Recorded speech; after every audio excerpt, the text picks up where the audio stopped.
Covid जब start हुआ था, कराची में एक मस्जिद है सी व्यू के पास, में नाम नहीं ले सकता उस मस्जिद का। वहाँ पे असर की नमाज में पढ़ रहा और मैं अल्लाह से दुआ मांग रहा, ठीक है ना। नमाज पढ़ने के बाद मैं सहन में आया हूँ, ठीक है, सब लोग चले गए और मैं अल्लाह से दुआ मांग रहा हूँ। मैं उस वक्त ना बड़ा गुनहगार बनता था। मैं जब भी कोई गुनाह करता था ना, रात को घर जाता, 2 रकात नमाज पढ़ता था, अल्लाह से दुआ मांगता था, या अल्लाह मैं हूँ नहीं ऐसा, मुझे बचा, मुझे बचा। करते करते करते फिर एक वक्त आया, मैं असर की नमाज पढ़ने के बाद बाहर आके दुआ मांग रहा था सहन में, और सहन बहुत बड़ा है उसका, सब लोग जा चुके हैं। मैं दुआ मांग रहा हूँ, फ्रॉम नोवेयर एक यूँ हाथ आता है मेरे ऐसे, सीरियसली मेरे रोंगटे खड़े हो जाते हैं जब मैं वाक़या सुना रहा हूँ। मैं पीछे मुड़ के देखता हूँ, खड़े हो गए ना। सीरियसली अभी तक कुछ भी नहीं है। अभी आप जब एंड सुनेंगे ना तो आप वाकई में बोलेंगे कि ये है नमाज की ताकत। जब मैंने पीछे मुड़ के देखा तो एक शख्स कहता है, जो मैंने जी अस्सलाम वालेकुम, कहते जो तू मांग रहा है ना तुझे ज़िंदगी भर नहीं मिलेगा। अच्छा, मैं समझा होते ना बहुत से लोग व्यंजन बेचने के पैसों के चक्कर में बात करते हैं। मैंने कहा आपको क्या चाहिए? कहता ये बता तुझे क्या चाहिए। मैं समझा नहीं आप कहना क्या चाह रहे हैं। कह रहे बेटा जो अभी तू आया है दुनिया की मोहब्बत में नमाज पढ़ने, जिस दिन तू खुदा की मोहब्बत में नमाज पढ़ने आएगा ना, तेरे हाथ उठाने से पहले तेरी दुआ कबूल होगी। मैंने कहा मैं नहीं समझ पा रहा। कह रहे काम कर, तू फिर से वुजू कर, फिर से असर की नमाज पढ़ और अल्लाह से कह कि अल्लाह ताला मैं तेरी मोहब्बत में पढ़ रहा हूँ नमाज, मुझे जो मैं दुआ मांग रहा हूँ ना वो मेरी दुआ कबूल कर लो। वो बड़ी खतरनाक दुआ थी मेरी। कोविड था, 1 साल के लिए सब कुछ बंद हो गया था।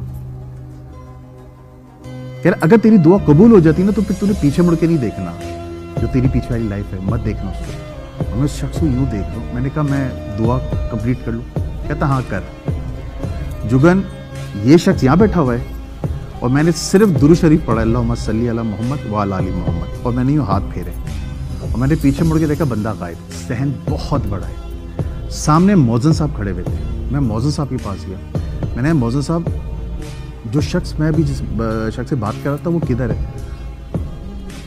वो कहते हैं कि बेटा मैं यही देख रहा हूँ तू बातें किससे कर रहा था। या अल्लाह, मेरे रोंगटे खड़े हो रहे। कह रहे मैं यही देख रहा हूँ तू बातें किससे कर रहा था। मैंने मजाक न करें, सही बताएं। कहते एक काम करो, इमाम साहब से जाके मिलो। जुगन मैं इमाम साहब के पास गया हूँ। मैंने इमाम साहब को पूरा वाक़या सुनाया और उन्होंने कहा बेटा जो उसने कहा है ना वो कर और पीछे मुड़ के ना देखना। फिर जब इमाम साहब ने ये कहा ना पीछे मुड़ के ना देखना, मैंने उसी वक्त उनको रोका। मैंने 1 मिनट, उस शख्स ने भी यही बात की थी जो आप कह रहे हैं, मुझे बताएं ये माजरा क्या है। कह रहे बेटा किसी से जिक्र मत करना इस बात का, अल्लाह ने तुझे चुन लिया है। यहां पे असर के बाद होती है जिनों की नमाज। कई सालों के बाद एक बंदा, तू दूसरा बंदा है मेरी जिंदगी, मुझे 20 साल हो गए यहाँ पे, तो दूसरा बंदा है जिसे अल्लाह ने चुना है। जो कहा उसे वो कर ले। आप यकीन करो मैं वापस गया हूँ, मैंने वुज़ू किया है, मैंने अल्लाह से कहा अल्लाह वाकई में अगर है तो, क्योंकि मैं इंसान हूँ ना, दिल में तो सवालात आते ही हैं, ये तो ह्यूमन नेचर है। तो मैं तेरी मोहब्बत में पढ़ रहा हूँ नमाज, अगर जिस मकसद के लिए मैं आया हूँ अगर ये कबूल हो जाता है मैं फिर पीछे मुड़ के नहीं देखूंगा। जुगन आप यकीन करो मैंने असर की नमाज़ पढ़ी। हम जब नमाज़ पढ़ते हैं फ़ोन सामने रख लेते हैं, मैंने फ़ोन सामने रखा हुआ है और मैंने ये सलाम फेरा है अल्लाह अकबर के लिए, ऐसे हाथ उठाए हैं। उस शख्स ने कहा था तेरे हाथ उठाने से भाई तेरी दुआ कबूल होगी। जिस शख्स के लिए मैं दुआ मांग रहा था ना, कि उसने मेरे 15 लाख रुपए लेके भागा हुआ था 1.5 साल से, मैं अल्लाह से दुआ मांग रहा था अल्लाह मुझे कहीं से वो ला दे बंदा। 1.5 साल से फ़ोन बंद था। मैंने ऐसे हाथ उठाए, आधे हाथ उठे हैं, उस बंदे का फ़ोन आया और मैं यूँ देख रहा हूँ और मैं कह रहा हूँ, मैंने कहा हेलो नुमान भाई। कहते हैं आगा भाई आप किधर हैं? मैंने कहा मैं इस मस्जिद में नमाज़ पढ़ूँ। कह रहा उधर है 15 मिनट में आ रहा हूँ। अब 15 मिनट ही याद रखना। कह रहे 15 मिनट में आ रहा हूँ। 15 मिनट के बाद वो शख्स आया, उसने मुझे कॉल की, मैं बाहर गया हूँ, गाड़ी में बैठा हूँ। उस शख्स ने 15 लाख कैश मेरे हाथ में दिए हैं। ये 2019 कोविड तब स्टार्ट हो गया था और मुझे थोड़ी भी हाथ लगा था, आगा भाई मुझे माफ़ कर देना, मैं एक मसले में फंस गया था जिसकी वजह से मैं मुल्क छोड़ के भाग गया था। मैं उसकी शक्ल देख रहा हूँ। कह रहे क्या हुआ? मैंने नहीं कुछ नहीं। कह रहे ये ले क्या क्यों चला गया? घर आया हूँ, मैंने बेगम को 15 लाख हाथ में देखा। मैंने ये कहते ये कहाँ से आए? मैंने ये वही पैसे हैं जो, कहते मैं मान ही सकता उसका शख्स का फ़ोन बंद है।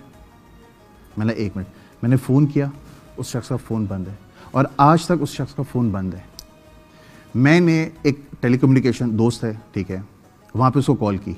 मैंने कहा खुर्रम ये मसला है, مجھے نمبر چاہیے. کہتا ہے آغا بھائی ہمیں الاؤ نہیں ہے. میں نے کچھ بھی ہو یہ میری زندگی میں موت ہے. کہتا ہے ہوا کیا مجھے بتائیں تو صحیح. میں اس کو پورا واقعہ سنایا. کہتا ہے یار میں مان نہیں سکتا. میں نے بھائی کر دے یار, میں وہ ڈیٹا دیکھنا چاہ رہا ہوں, وہ نمبر بھی کدھر ہے اس کا کسی طرح نکالو معلومات. تقریباً 2.5 یا 3 گھنٹے کے بعد اس نے ڈیٹا شیٹ بھیجے مجھے واٹس ایپ کیا. اس نمبر سے پہلے میری مدر کی کال تھی کہ کدھر ہو تم. میں نے کہا میں نماز پڑھ کے آ رہا ہوں. اور اس کے بعد میری وائف کی کال تھی. وہ نا وائف کال کرتے ہیں آتے ہوئے 1 کلو دہی لے آئیے گا, یہ لے آئیے گا, وہ لے آئیے گا. بیچ میں جو 15 منٹ کی کنورزیشن تھی نا, جو کال آنا یہ سب, وہ نہیں تھا سسٹم میں. وہ 15 منٹ جو میری لائف میں جو بھی کچھ ہوا ہے وہ سب چیزیں مٹ چکی ہیں. اور اس بندے سے پھر آپ کا وہ جو نعمان بھائی ہیں ان سے نہ آپ آج کی بات ہوئی نہ ملاقات آج تک ہوئی. فون بند ہے. یعنی کہ 4-5 سال سے آپ نے نہیں ہے, بند ہے سب کچھ. اس وقت میں نے دیکھا نماز کی طاقت کیا چیز ہوتی ہے. بس اس کے بعد سے میں نے پیچھے مڑ کے نہیں دیکھا.